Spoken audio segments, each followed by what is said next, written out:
Hello guys. Today in this video we are going to solve the problem number 2661, first completely painted row or column. The problem statement is that you are given zero indexed integer array ARR and an integer matrix of size m cross n whose dimension is m, the rows are m and column is n. And array and mat both contains all the elements ranging from 1 to m cross n. It's saying that we need to go through each index I in array starting from 0 and paint all the cells in mat containing the array I, and we have to return the smallest index I at which either a row or a column will be completely painted in mat. So basically what it is saying कि 1 से लेके m cross n तक जितने भी elements है सारे unique मतलब कोई रिपीट नहीं हो रहा। इतने सारे एलिमेंट एरे में है, इतने सारे एलिमेंट मैट में है। डिफरेंस ये है कि ये लीनियर 1D में स्टोर्ड है, ये 2D में स्टोर्ड है। ये बेसिकली कह रहा है कि इसके 0 से लेके m cross n minus 1 index तक ट्रैवर्स करो और हर इंडेक्स पे जो वैल्यू होगा एरे ऑफ आई, ये जोन से कोऑर्डिनेट ऑफ मैट में है उसको जाके पेंट कर दो। मान लो इस सेल में है तो इसे पेंट कर दो। तो तुम 0 1 2 3 4 ऐसे करते हुए जा रहे हो। ऐसा फर्स्ट इंडेक्स जहां पर कोई एक रो या फिर कोई एक कॉलम मैट्रिक्स मैट का अगर पूरा ही कंप्लीट तरीके से कलर्ड हो गया तो हमें उसे एज एन आंसर रिटर्न करना है। The minimum I at which at least one row और one column gets completely painted, ये हमारा सवाल है। तो ये सवाल प्रीटी सिंपल है। एग्जाम्पल के तौर पे क्वेश्चन समझना चाहें तो बेसिकली ये हमारा मैट्रिक्स था 1 2, इसका 0 पे ये था, 0 1 इंडेक्स पे 4, 1 0 पे 2 एंड 1 1 पे 3 है। बेसिकली एरे में 1 3 4 2 है। पहले हमने 0 1 2 3 इंडेक्स पे ट्रैवर्स करते गए। 1 जहां पर आया इसे हमने मार्क कर दिया, 3 जहां पर आया इसे हमने मार्क कर दिया, 4 जहां पर आया इसे हमने मार्क कर दिया। हमने देखा कि ये वाली रो हो चुकी है, तो ये वाली रो एट इंडेक्स 2 पे कंप्लीटली मार्क हो चुकी थी, तो हमने एज एन आंसर 2 को रिटर्न कर दिया। क्वेश्चन स्टेटमेंट इतना ही सिंपल है, हमें ज़्यादा कुछ चीज़ें भी करने की ज़रूरत नहीं। प्री रिक्विसाइड अगर मैं बताऊं तो सिंपल, अगर डेटा स्ट्रक्चर एफिशिएंट तरीके से यूज़ करना थोड़ा बहुत आइडिया होगा तो हम कर सकते हैं इसको। ठीक है, तो इसे अप्रोच करने के लिए ऑब्वियसली कंस्ट्रेंट इज गुड। सो हम एटलीस्ट लाइक एन या फिर एन लॉग एन तक जा सकते हैं, या फिर वी कैन से लाइक खींच कूच के एन रूट एन तक जा सकते हैं, पर it's not, we can't guarantee it. हाँ, इतना जा सकते हैं अपन। तो सिंपल स्टेटमेंट को हम सॉल्व करने के लिए कोई बंदा क्या करेगा, वो सिंपल ये करेगा कि हाँ, एक मैट्रिक्स ले लो तुम, मान लो कि 3 क्रॉस 3 की मैट्रिक्स है, और तुम क्या करोगे ना, फॉर एंड आई 0 से लेके, रुक जाओ मैं कलर चेंज कर लेता हूँ।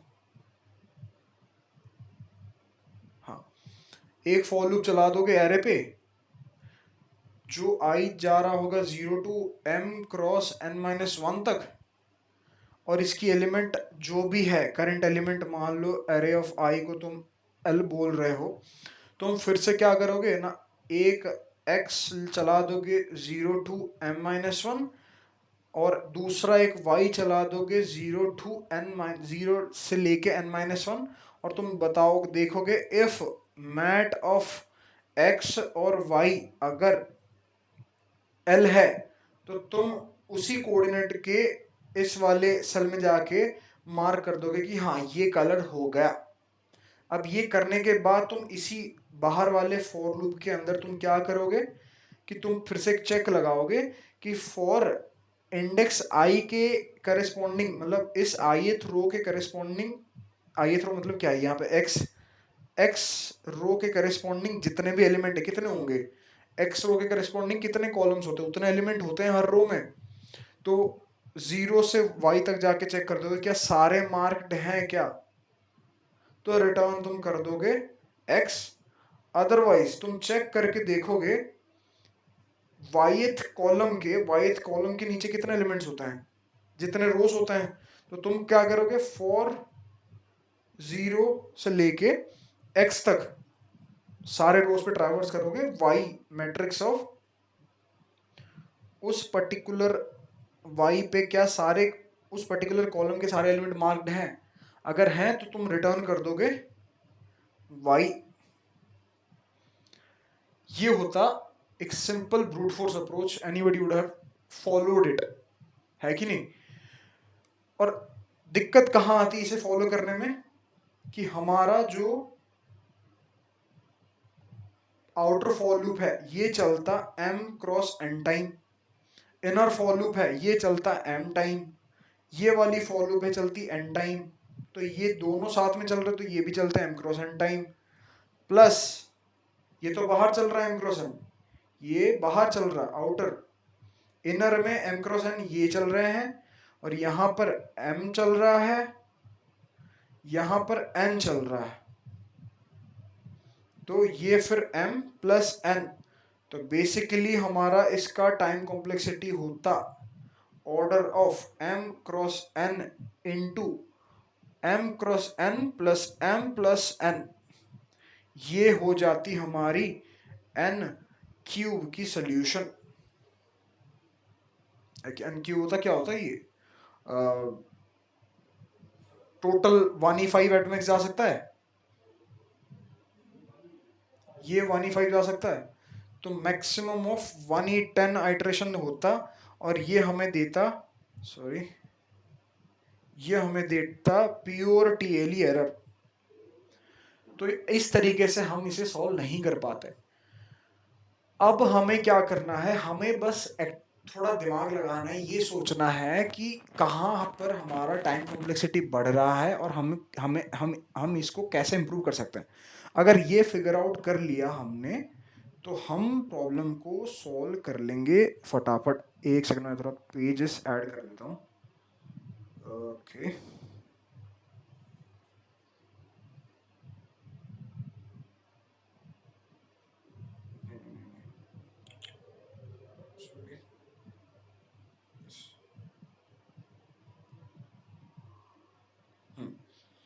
तो मेरे कहने के मतलब मुताबिक मैं क्या करता कि मैं पहले तो एनालाइज करता कि यहाँ पर एरर आया, ये हर एलिमेंट पे जाकर मैं ट्रैवर्स करके चेक कर रहा हूँ कि ये ई एल वाला एलिमेंट कौन से कोऑर्डिनेट पे एग्जिस्ट करता है। पहली मेरे को दिक्कत कौन कौन दे रहा है, मेरे को दिक्कत देने वाला पहला था ई एल के कोऑर्डिनेट्स क्या है, ई एल के कोऑर्डिनेट्स क्या है, और मैं ये क्या कर रहा हूँ कि हर बारी के इसमें जाके चेक कर रहा हूँ, हर बारी इसमें जाके चेक कर रहा हूँ कि 0 और i वाला एलिमेंट, x रो वाला एलिमेंट कंप्लीटली मार्क्ड है या नहीं है। इज x रो और yth कॉलम कंप्लीटली मार्क्ड और नॉट। यही तो हो रहा था, बाहर m क्रॉस n की चल रही है, अंदर m, चलो मान लो कि तुमने इसे सॉर्ट कर लिया, चलो ठीक, इसे किसी हिसाब से हटा दिया और इसे कांस्टेंट या लीनियर कुछ कर दिया तुमने, और बाहर का चल रहा था m क्रॉस n, क्योंकि ARR जो मतलब जो हमारा जो एरे है उसमें तो m क्रॉस n एलिमेंट्स है, ऑलरेडी 1e5 एलिमेंट्स है, हो सकते हैं वर्स्ट केस में।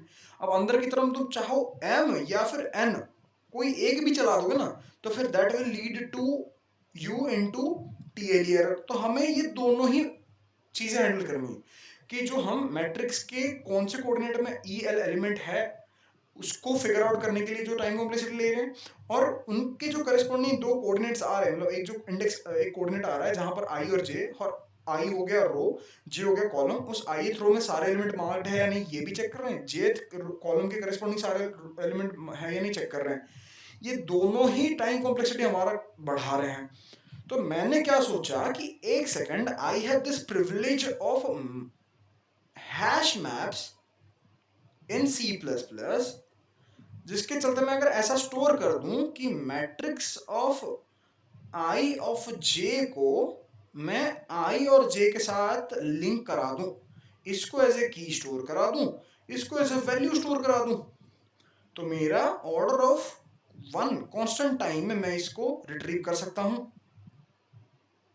तो इसके चलते मैंने कौन से प्रॉब्लम को हल निकाल दिया, ये जो पहला वाला प्रॉब्लम नंबर 1 था उसका हल मैंने इस तरीके से निकाल दिया। और सिमिलरली मैंने क्या करा कि इसके लिए कि हर वो आई और हर वो जे मार्क्ड हो चुके या नहीं के लिए मैंने क्या करा, फिर से हैश मैप की यूज करके ये फिगर आउट कर दिया कि अगर ith रो के करेस्पॉन्डिंग ऐसा वैल्यू स्टोर करा रहा हूं जो कि हर बारी अपडेट कराता हुआ जा रहा हूं, वो किसी भी इंस्टेंस पे वैल्यू मुझे ith की का वैल्यू क्या देगा कि इसके करेस्पॉन्डिंग कितने कितने सेल्स कलर्ड हो चुके हैं ये दे देगा। अगर मैप ऑफ आई ऐसा एक बनाता हूं जो मुझे नंबर ऑफ कॉलम्स के बराबर आगे, क्योंकि एक आई के करेस्पॉन्डिंग कितने एलिमेंट्स होते हैं, जितने कॉलम्स हैं उतने कॉलम्स अगर मार्क्ड आ गए हैं करके मेरे को आई की के करेस्पॉन्डिंग उतने नंबर ऑफ वैल्यू दे मिल जा रहा है, तो मैं बोलूंगा कि yes I is completely coloured. Similarly map of J के करेस्पॉन्डिंग अगर मैं नंबर ऑफ रोज की वैल्यू रिट्रीव कर पा रहा हूं, अगर मैं देख रहा हूं कि जेथ कॉलम के करेस्पॉन्डिंग जो वैल्यू मेरा मैप में स्टोर हो रहा है, अगर that is of as equal to the number of rows in my matrix, then also I can say that my J is also completely colored. तो इसके चलते मैं इसको भी ऑर्डर ऑफ 1 इसको भी ऑर्डर ऑफ 1 में रिट्रीव कर रहा हूं, तो मेरा दूसरा प्रॉब्लम का भी सोल्यूशन निकल गया। तो बेसिकली कुछ नहीं था, ये जो एलिमेंट रिट्रीव करने के लिए हमें 2 बार लूप चलाना पड़ रहा था, अंदर एमक्रॉसन पूरा ग्रिड में चेक करना था। मैंने इसीलिए क्या करा, क्योंकि सारे एलिमेंट यूनिक है, उसने क्या कह रखा है, उसने कह रखा है कि जितने भी एलिमेंट हैं मैट्रिक्स में वो इन्हीं रेंज में और सारे यूनिक है, 1 से लेके एमक्रॉसन तक जितने एलिमेंट है उतने ही है, कोई रिपीट नहीं हो रहा। अगर सारे रिपीटेड नहीं है कोई भी, तो मैं एलिमेंट के करस्पॉन्डिंग आईजे स्टोर करा देता हूँ एक मैप में। ऐसा एक मैप डिजाइन करूंगा मैं जो मेरे को इंस्टेंटली कांस्टेंट टाइम में एलिमेंट के करस्पॉन्डिंग कोऑर्डिनेट दे देगा। सिमिलरली मैं ये भी कर रहा हूँ, जो कोऑर्डिनेट में रिट्रीव कर रहा हूँ उस रो के करस्पॉन्डिंग कितने एलिमेंट्स कलर्ड है, उस कॉलम के करस्पॉन्डिंग कितने एलिमेंट्स कलर्ड है, ये भी मैं कांस्टेंट टाइम में रिट्रीव कर दे रहा हूँ। अगर ये चीज को मैं एफिशिएंटली कर दिया तो मेरा कांस्टेंट टाइम में चला गया। तो उसके चलते जो मेरा टाइम कॉम्प्लेक्सिटी बनेगा कि पहले तो बन रहा था एरे ट्रैवर्सल में एम क्रॉस एन, एलिमेंट के लिए चल रहा था M cross N plus M, मतलब एक्स रो के लिए चल रहा था एम प्लस वाईथ कॉलम के लिए चल रहा था एन। ये हो गया ऑर्डर ऑफ 1, ये हो गया ऑर्डर ऑफ 1, ये भी हो गया ऑर्डर ऑफ 1। तो बेसिकली नॉर्मल जो एरे पे ट्रैवर्स करने वाली कॉम्प्लेक्सिटी थी एम क्रॉस एन, उतने ही कॉम्प्लेक्सिटी में मैंने अंदर वाले को जितना भी ऑपरेशन, अंदर वाला जितना भी ऑपरेशंस हो रहा था सबको मैंने कांस्टेंट टाइम कन्वर्ट कर दिया और मेरे को मेरा एफिशिएंट आंसर आ गया। इसके चलते मेरी टाइम कॉम्प्लेक्सिटी क्या है कि हम बाद में डिस्कस करते हैं।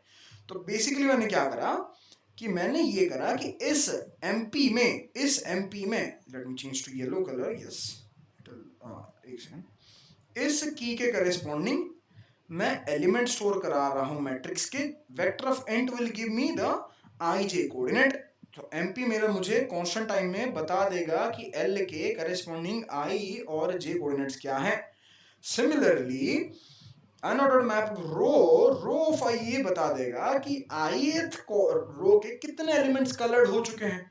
अगर वो नंबर ऑफ कॉलम के साथ बराबर है that means ith row is completely coloured. Similarly column के करेस्पॉन्डिंग, कॉलम जे के करेस्पॉन्डिंग कितने एलिमेंट कलर्ड है वो मुझे कॉल अनऑर्डर मैप दे देगा। तो अगर वो बराबर टू नंबर ऑफ रोज हो गया तो मैं बता दूंगा कि जेथ कॉलम कंप्लीटली कलर्ड है। बस मैंने एक बारी एमपी डिक्लेयर करा, एक बारी एमपी डिक्लेयर करा, यहाँ पर रो और कॉलम डिक्लेयर करे, एन को मैंने रो स्टोर करा है, एम को मैंने कॉलम स्टोर करा है, एक्स को मैंने बस एम क्रॉस एन की वैल्यू के हिसाब से स्टोर करा है। एक बार ये पूरा ट्रैवर्सल करके मैट्रिक्स पे मैंने क्या करा कि map of matrix of IJ मतलब क्या है, एलिमेंट, मैट्रिक्स ऑफ आईजे मतलब क्या है, एलिमेंट, उसके करेस्पॉन्डिंग मैंने ये कोऑर्डिनेट स्टोर करा दिए, ये है क्या कोऑर्डिनेट स्टोर करा दिए जो कि ऑर्डर ऑफ 1 टाइम रिट्रीव हो जाएंगे बाद में। और मैंने आंसर को, क्योंकि मिनिमम कोऑर्डिनेट चाहिए था, इसकी जरूरत भी नहीं है भाई, इसकी जरूरत बिल्कुल भी नहीं है। मैं बस क्या कर रहा हूँ, आइए 0 से लेके x तक जा रहा हूँ, x की वैल्यू जो कि m क्रॉस n, मतलब बेसिकली एरे ट्रैवर्स कर रहा हूँ, एरे ट्रैवर्स कर रहा हूँ। और i जो बन रहा है क्या बनेगा, एरे ऑफ i, क्या है, एरे ऑफ i है मेरा element. Element, map of element मुझे क्या देता है, एक वेक्टर देता है, एक वेक्टर देता है जिसके फर्स्ट इंडेक्स में i होता है, सेकंड इंडेक्स में j होता है। तो मैंने i को मैप ऑफ उस एरे i जो वेक्टर दे रहा है उसका फर्स्ट कोऑर्डिनेट से जो रिट्रीव करके i में स्टोर करा रहा हूँ, सेकंड कोऑर्डिनेट से रिट्रीव करके j में स्टोर करा रहा हूँ। अब मैं क्या कर रहा हूँ, क्योंकि ये i रो आ गया, j कॉलम आ गया, मैंने कहा कि एक सेकंड, एलिमेंट को मैं मार्क कर रहा हूँ, मतलब उसके करस्पॉन्डिंग जो i और j में है उसमें एक एक बढ़ जाएगा। तो मैंने क्या करा, रो i में प्लस प्लस करा, कॉलम j में प्लस प्लस करा। अब प्लस प्लस करने के बाद एक चेकर कंडीशन डालना है, क्या इस केस के बाद रो i m हो चुका है क्या ith रो में नंबर ऑफ जो सेल कलर्ड है क्या वो नंबर ऑफ कॉलम के साथ बराबर है, m क्या है, नंबर ऑफ कॉलम, या फिर और jth कॉलम में जितने सेल्स कलर्ड हैं क्या वो नंबर ऑफ रोज के साथ बराबर हैं। अगर ये कुछ भी ट्रू हो रहा है, इन दोनों में से कोई एक भी ट्रू हो रहा है, तो मैं फाइनल आंसर ये आई रिटर्न कर दूंगा, पहला फर्स्ट एनकाउंटर पे ही मैं रिटर्न कर दूंगा आई। और इसकी टाइम कॉम्प्लेक्सिटी अगर मैं दोबारा से बोलूं, ये जो चल रही है फर्स्ट लूप, ये जो चल रहा है first loop, let me clean it, ये जो फर्स्ट लूप चल रहा है it will give you the order of m cross n, ये मैं रिट्रीव कर रहा हूं कांस्टेंट टाइम में, ये मैं चेक कर रहा हूं कांस्टेंट टाइम में, ये भी मैं चेक कर रहा हूं कांस्टेंट टाइम में। तो बेसिकली मेरा टीसी जो बना, मेरा जो टीसी बना दैट इज, मेरा जो टीसी बना that is order of m cross n, and the space complexity जो बना, यहां पर मैं क्या कर रहा हूं, हर वो m क्रॉस n एलिमेंट के लिए मैं स्टोर करा रहा हूं, यहां पर हर m के लिए और यहां पर हर n के लिए। तो basically order of m cross n plus m plus n, तो इसका जो ओवरऑल कॉम्प्लेक्सिटी आएगा स्पेस की वो आएगी order of m cross n। So guys, this was the solution. It was pretty easy solution if you don't want to use it. Otherwise, you can just make a grid of m cross n cells and corresponding ij coordinate को, मतलब तुम एक vector बना दो जिसमें pair तुम store करा दो, 1 से लेके m क्रॉस n एलिमेंट के करस्पॉन्डिंग जो इंडेक्स के करस्पॉन्डिंग तुम उनके आईडी स्टोर करा दो, तो तुम्हें हैश मैप की बिना आइडिया के साथ भी तुम वेक्टर के इस्तेमाल करके तुम्हें डायरेक्टली रिट्रीव करा सकते हो। तो यही था अपना आंसर आज का, ये बहुत ही ज़्यादा आंसर इजी सोल्यूशन था, मतलब इजी क्वेश्चन था। So just give it a think, give it a try, just like idea ही लगना था, सिंपल सा ही सवाल था। So I hope you guys understood. अगर कुछ डाउट है so as usual I will be more than happy to discuss with you guys. Until the next video, take care, bye.